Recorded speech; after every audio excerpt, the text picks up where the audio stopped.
हरि ओम।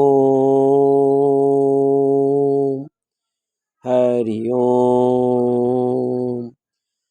आज हम भगवान के विषय में यह चर्चा करना चाहते हैं कि पारब्रह्म परमेश्वर जो संपूर्ण जगत का रचयिता है, जो संपूर्ण जगत को बनाता है, जो संपूर्ण जगत को एक धागे के रूप में पूरे पिरोए हुए है, एक में गोथे हुए है, ऐसा परमपिता परमेश्वर, ऐसा आदि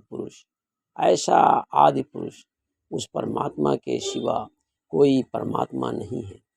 फिर भी मानव जिसको परमात्मा ने स्वयं बनाया, वही मानव आज इस पृथ्वी पर कितना ढोंग कर रहा है। हे मानव, आप सुधर जाओ। आप अपना संस्था बना लिए, आप अपना जो है धर्म बना लिए, आप नाना प्रकार के धर्म बना करके लोगों को आपस में बांट दिया और बांट करके इस प्रकार से लोगों को तंग कर रहे हो कि लोगों के अंदर आज भी जो है यह भाव बना हुआ है कि कौन छोटा है, कौन बड़ा है, कौन मोटा है, कौन पतला है, कौन ऊंचा है, कौन नीचा है। इस प्रकार से विभिन्न प्रकार की जातियां बनाया। भगवान, आपने तो कोई जाति नहीं बनाई, आपने तो पूरा एक मानव जाति बनाई और एक मानव बना करके इस पृथ्वी पर छोड़ दिया। और यही यह मानव ऐसा ड्रामा करने लगा, ऐसा छल कपट करने लगा कि लोगों को ऐसा दिखाने लगा, कि यह दिखाने लगा कि मैं स्वयं परमात्मा हूँ, मेरे को परमात्मा ने भेजा है, मैं ही परमात्मा हूँ, मैं ही परमात्मा हूँ। इस प्रकार से इन्होंने चमत्कार करना शुरू कर दिया। कोई किसी प्रकार का चमत्कार किया, कोई किसी प्रकार का चमत्कार किया।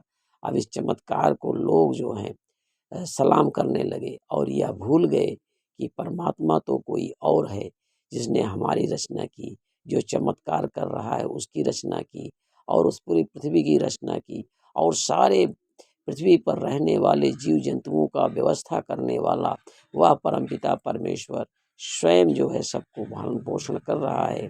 तो ये देखा जाता है कि क्या वह मानव जो अपने को परमात्मा कर रहा है, तो क्या वो पूरे पृथ्वी को भरण पोषण कर रहा है?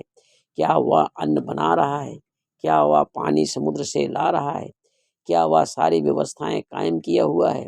यदि वह व्यवस्था कायम नहीं कर सकता है तो वह किस प्रकार का परमात्मा है? वह कोई परमात्मा नहीं है।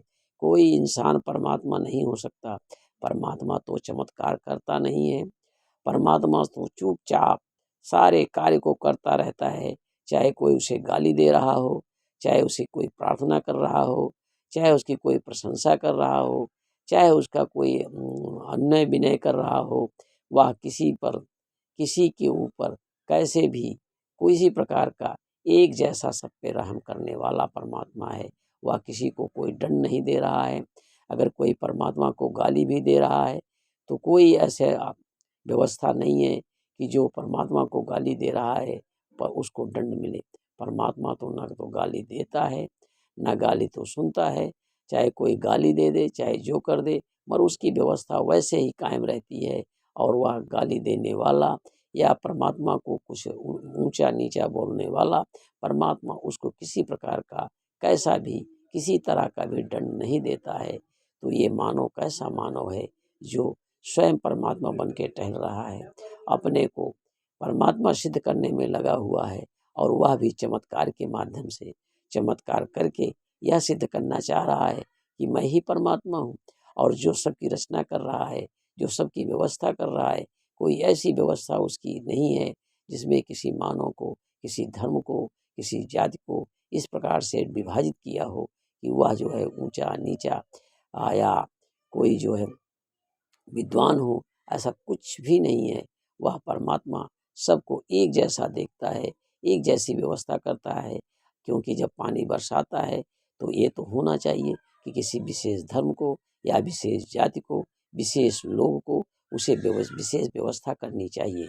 यदि परमात्मा विशेष व्यवस्था नहीं किया है तो इसका अर्थ क्या निकला? इसका अर्थ तो यही निकला कि कोई भी मानव परमात्मा के निगाहों में श्रेष्ठ नहीं है। सारे एक जैसे ही हैं। हाँ, परमात्मा की व्यवस्था में कुछ लोग समझदार होते हैं, परमात्मा का दिया हुआ बुद्धि होती है, परमात्मा का दिया हुआ ब्रेन होता है, परमात्मा का दिया हुआ विवेक होता है। उस विवेक से, उस ब्रेन से, उस बुद्धि से किसी कार्य को करता है, दूसरे का भी भला करता है, दूसरे की मुसीबत को मुसीबत समझता है, उसकी मुसीबत से निकाल देता है। पर यह मानव जाति धर्म में बटा हुआ है और खाने पीने में लगा हुआ है। कभी किसी जीव को मार रहा है, कभी किसी पेड़ को काट रहा है, बेमतलब मार रहा है, बेमतलब काट रहा है। कहता है कि जो मैं चाहता हूँ वह करूँ। परमात्मा मुझे बोल रखा है कि मैं चाहे जिसको काटूँ, चाहे जिसको मारूँ, ये सारी व्यवस्था मेरे लिए बना हुआ है। मैं चाहे जिसको खाऊँ या जैसे भी करूँ। तो ये कैसा मानव है। परमात्मा ने तो ऐसा कोई नहीं व्यवस्था किया है कि आप किसी को मारो, किसी को डांटो, किसी को गाली दो, किसी को कुछ भी कहो। ऐसी कोई परमात्मा की व्यवस्था नहीं है। परमात्मा की तो व्यवस्था एक जैसी है। तो हे मानव, हे मानव, हे मानव, आप उस परमात्मा को याद रखो। किसी जीव जंतु को, किसी जीव को, किसी भी व्यक्ति को, किसी भी जात धर्म को, किसी भी लोग को किसी प्रकार से, किसी तरह से, किसी एंगल से न तो कुछ बोलिए, न तो कुछ कहिए। और इस प्रकार से उस परमात्मा को याद करो और अपने कर्म में लगे रहो। हो सके तो इस पेड़ पौधे, जीव जंतुओं की जो भी भला हो सके करो और इस प्रकार से अपने समय को बिताइए और समय की प्रतीक्षा कीजिए। समय आने पर आपको यहाँ से जाना होगा। परमात्मा की व्यवस्था है, तुम यहाँ रुक नहीं सकते। अगर तुम परमात्मा हो तो तुम रुको, मगर तुम्हारे में क्षमता नहीं है कि रुक सको। नहीं रुक सकते हो तो उस परमात्मा को चैलेंज न करो, वास्तविक परमात्मा को चैलेंज मत करो।